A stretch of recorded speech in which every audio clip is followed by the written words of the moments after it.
किया जाता है। जो राजनीतिक दल या तमाम संगठन आवाज उठाता है उसको चुप कराने का काम कर देते हैं। किसी को भारत रत्न, के दादा को भारत रत्न दे देंगे तो उनका मुंह बंद हो जाएगा।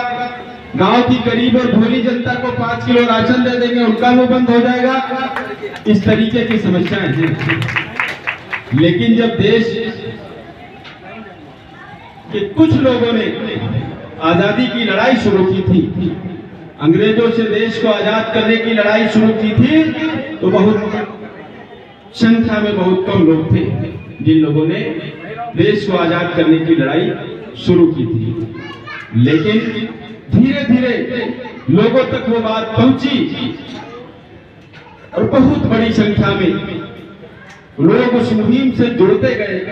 और एक दिन वो आया कि लाठियों और गोलियों के सामने लोग खड़े होते थे कि हमको मार दो, हमारे गोली मार दो, लाठियां चला दो, लेकिन कम से कम इस देश को आजाद करो और यहाँ से अपने देश वापस चले जाओ। तो मैं समझता हूँ लड़ाई की शुरुआत हुई है, समय लगेगा, लेकिन मुझे और मेरे साथियों को विश्वास है कि कहीं न कहीं हम लोग इस लड़ाई को जीतेंगे। ईवीएम कब्र खोद कर ईवीएम को उसमें दफन करने का काम देश का नौजवान, देश का किसान करने का काम करेगा और साथ में आधी आबादी हमारी माताएं बहनें भी उसमें बढ़ चढ़कर हिस्सा लेने का काम करेगी। साथियों, आज जिस तरीके से हरियाणा और पंजाब के बॉर्डर पर किसानों के साथ जो बर्ताव किया जा रहा है, मैं समझता हूं पाकिस्तान की सरहदों पर जहां पर इस तरीके की जरूरत है भारत सरकार को करने की, चीन के बॉर्डर पर जहां पर इस तरीके की जरूरत है देश की सीमाओं को सुरक्षा की जाए, वहां पर वो न करके देश के जो अन्नदाता है, धरती का भगवान जिसको कहा गया है, देश के अन्नदाता को इस तरीके से बैरिकेडिंग लगाकर, कटीले तार लगाकर, आंसू गैस की गोली छोड़कर इस तरीके से रोकने का काम कर रहे हैं, जिस तरीके से जलियांवाला बाग में जनरल डायर ने काम किया था। कल हमारा एक नौजवान साथी किसान जो अपनी एमएसपी जो फसल उगाता है उसका अच्छा दाम उसको मिल जाए, उसकी लड़ाई लड़ते लड़ते उसको गोलियों से भून दिया। तो मैं समझता हूं उस समय अंग्रेजों में और इनमें कोई बहुत बड़ा अंतर नहीं। अपनी कुर्सी बचाने के लिए अगर ये देश को बेचना पड़ेगा तो ये बेच देंगे। और कल का मैं एक अखबार देख रहा था, देश के प्रधानमंत्री ने आह्वान किया है कि देश के प्राइवेट सेक्टर को आप लोग सपोर्ट करिए। अरे देश हमारा है, प्राइवेट सेक्टर को जहां जाना है जाए। हमें जिस तरीके से आज से 15, 20 साल, 50 साल पहले नौकरियां मिलती थी, हमारे बच्चों को उस तरीके की नौकरियां चाहिए। हमारे बच्चों को अच्छी शिक्षा चाहिए, हमारी बहन बेटियों को अच्छे कॉलेज में दाखिला मिले, उनकी अच्छी शिक्षा मिले। इसकी लड़ाई देश का किसान आज लड़ने को तैयार। साथ में नौजवान साथी खड़े, इन्होंने 2 करोड़ रोजगार देने का वादा किया था, लेकिन इन्होंने 1 करोड़ नौकरी भी देने का काम नहीं किया, उल्टे सारी नौकरियां खत्म करने का काम कर दिया।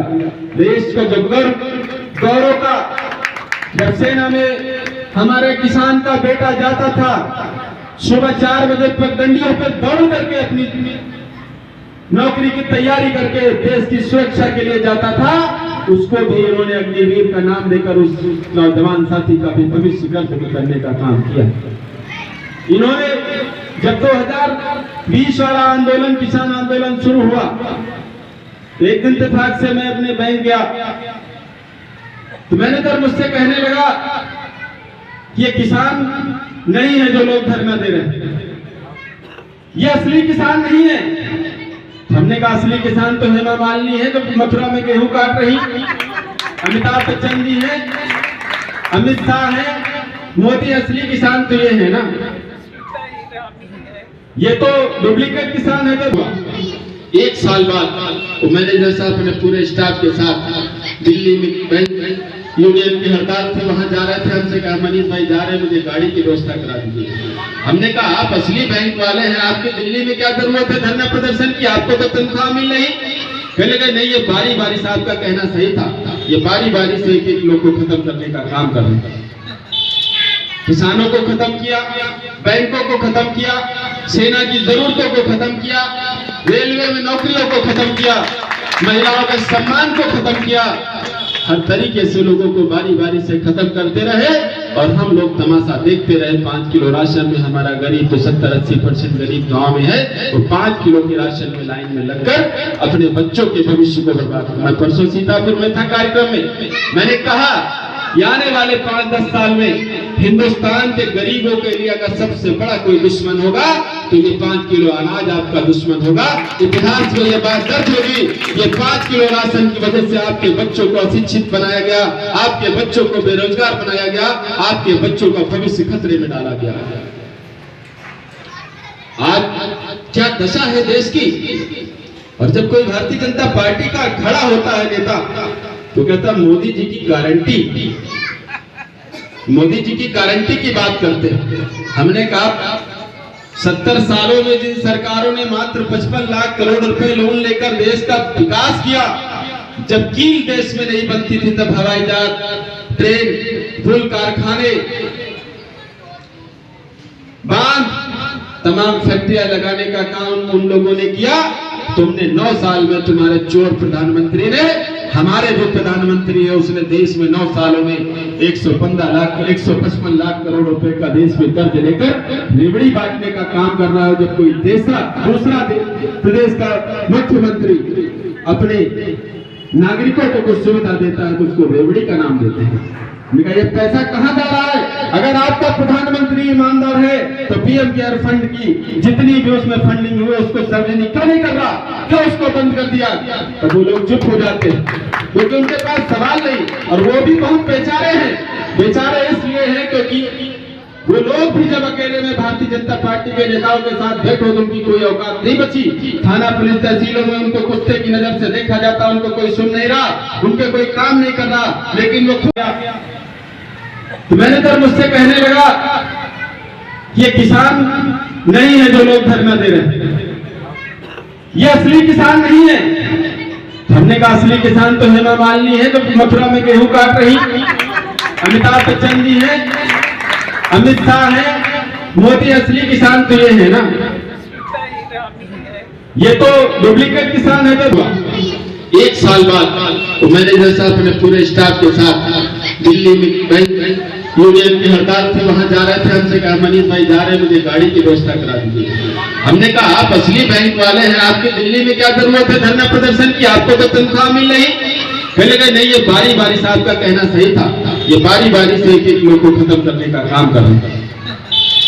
किसानों को खत्म किया, बैंकों को खत्म किया, सेना की जरूरतों को खत्म किया, रेलवे में नौकरियों को खत्म किया, महिलाओं के सम्मान को खत्म किया।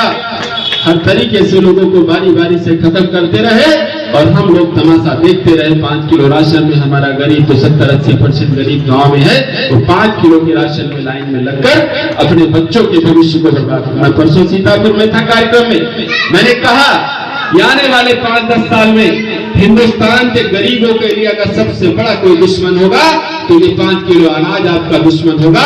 इतिहास में ये बात दर्ज होगी, ये 5 किलो राशन की वजह से आपके बच्चों को अशिक्षित बनाया गया, आपके बच्चों को बेरोजगार बनाया गया, आपके बच्चों का भविष्य खतरे में डाला गया। आज क्या दशा है देश की। और जब कोई भारतीय जनता पार्टी का खड़ा होता है नेता तो कहता मोदी जी की गारंटी, मोदी जी की गारंटी की बात करते हैं। हमने कहा 70 सालों में जिन सरकारों ने मात्र 55 लाख करोड़ रुपए लोन लेकर देश का विकास किया, जब कील देश में नहीं बनती थी तब हवाई जहाज, ट्रेन, पुल, कारखाने, बांध, तमाम फैक्ट्रियां लगाने का काम उन लोगों ने किया। तुमने 9 साल में, तुम्हारे चोर प्रधानमंत्री ने, हमारे जो प्रधानमंत्री है उसने देश में 9 सालों में 155 लाख करोड़ रुपए का देश में कर्ज लेकर रेवड़ी बांटने का काम कर रहा है। जब कोई दूसरा प्रदेश का मुख्यमंत्री अपने नागरिकों को कुछ सुविधा देता है तो उसको रेवड़ी का नाम देते हैं। ये पैसा कहाँ जा रहा है? अगर आपका प्रधानमंत्री ईमानदार है तो पीएम केयर फंड की जितनी भी उसमें फंडिंग हुई उसको सार्वजनिक क्यों नहीं कर रहा, क्यों उसको बंद कर दिया? तो वो लोग चुप हो जाते हैं क्योंकि उनके पास सवाल नहीं, और वो भी बहुत बेचारे हैं। बेचारे इसलिए हैं क्योंकि वो लोग भी जब अकेले में भारतीय जनता पार्टी के नेताओं के साथ बैठो तो उनकी कोई औकात नहीं बची। थाना पुलिस तहसीलों में उनको कुत्ते की नजर से देखा जाता, उनको कोई सुन नहीं रहा, उनके कोई काम नहीं कर रहा। लेकिन वो खुश इसलिए हैं कि देश और प्रदेश में हमारी सरकार है, विधायक जी आए, उनकी गाड़ी के पीछे लगने, पैर छू लिए, इसमें खुश है कि हमारी सरकार है, हमारा सम्मान है। कुछ सम्मान नहीं, आज वो भी बेचारे बने घूम रहे।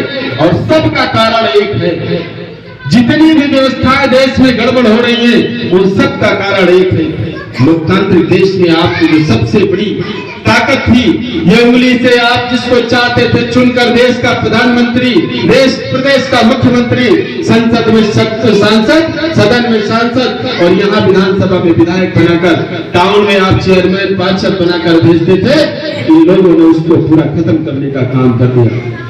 लोग कहते 100 साल पहले इन लोगों ने जो सपना देखा था वो पूरा किया। उन्होंने सपना नहीं देखा, ये लोग देश को बेचने का काम कर रहे हैं। और आने वाले कुछ दिनों में अगर इनको हटाया नहीं गया, तमाम लोग कह रहे कि ये लास्ट चुनाव, मैं भी इससे सहमत हूं। मैंने 2019 में भी कहा था कि इनको दोबारा नहीं चुना जाना चाहिए, लेकिन लोग वोट नहीं देते। लेकिन आपके मत को ये लोग चोरी करके, अभी 8 दिन पहले मैं देख रहा था, दिल्ली में कार्यक्रम था, प्रधानमंत्री का भाषण खत्म हुआ, उन्होंने कहा इस बार भारतीय जनता पार्टी 400 पार। अगर आप चोर नहीं हो तो कैसे पता 400 पार? कोई दूसरी पार्टी तो नहीं कहती कि हमारी 300 पार हो जाएंगी, क्योंकि आपको पता है, आपने फिक्स कर रखा है। और देश में जितने भी भारतीय जनता पार्टी के वॉलंटियर हैं, उसी जुमले को दोहराने लगे हैं। गांव-गांव में लोगों को ये संदेश दे दिया गया कि जाकर गांव में बताओ कि भाजपा इस बार 400 पार। हमने कहा अगर ईवीएम को हटाकर बैलेट से चुनाव कर दिया जाए तो 400 तो छोड़ दीजिए। भानु जी ने उस दिन कहा था इको गार्डन में 40 भी पार होने की स्थिति में भारतीय जनता पार्टी आज की तारीख में नहीं है। तो इसलिए साथियों, ये भाषण देने का मंच नहीं है। बड़े सम्मानित लोग, बहुत बुद्धिमान लोग यहाँ पर बैठे हैं। मैं समझता हूँ, मैं जब किसी कार्यक्रम में जाता हूँ तो अधिक कोशिश करता हूँ कि लोगों को सुनूं और कुछ सीखूं। तो आज जो लड़ाई छेड़ी गई है, यहाँ से जाने के बाद जितने भी लोग हैं, अगर आप 10-10 लोगों को भी तैयार कर लेंगे, 10 परिवारों को भी आपने समझा लिया कि हमारा सबसे बड़ा खतरा ये ईवीएम है, तो मैं समझता हूं तस्वीर कुछ बदलेगी। और अभी किसान आंदोलन जो शुरू हो गया है, मैं समझता हूं कि कुछ ना कुछ देश में बड़ा होने वाला है। क्योंकि हमारे जब भी कुर्बानी देने की बात आई, शायद ये हमारा दुर्भाग्य है कि आज हमने यहाँ पर किसी सिख भाई को आमंत्रित नहीं किया, लेकिन जब भी देश में कुर्बानी देने की बात आती तो सबसे पहले क्रांति की मशाल को लेकर हमारे सिख भाई, उन्होंने हर मोर्चे की लड़ाई लड़ने का काम किया। आज भी लड़ रहे हैं। हमारा कर्तव्य बनता है जवान और किसान के भविष्य को बचाने के लिए। हम किसानी को भी बचाएंगे और देश और लोकतंत्र को बचाने के लिए हम इन चोरों से ईवीएम को भी बैन कराकर और देश में पुनः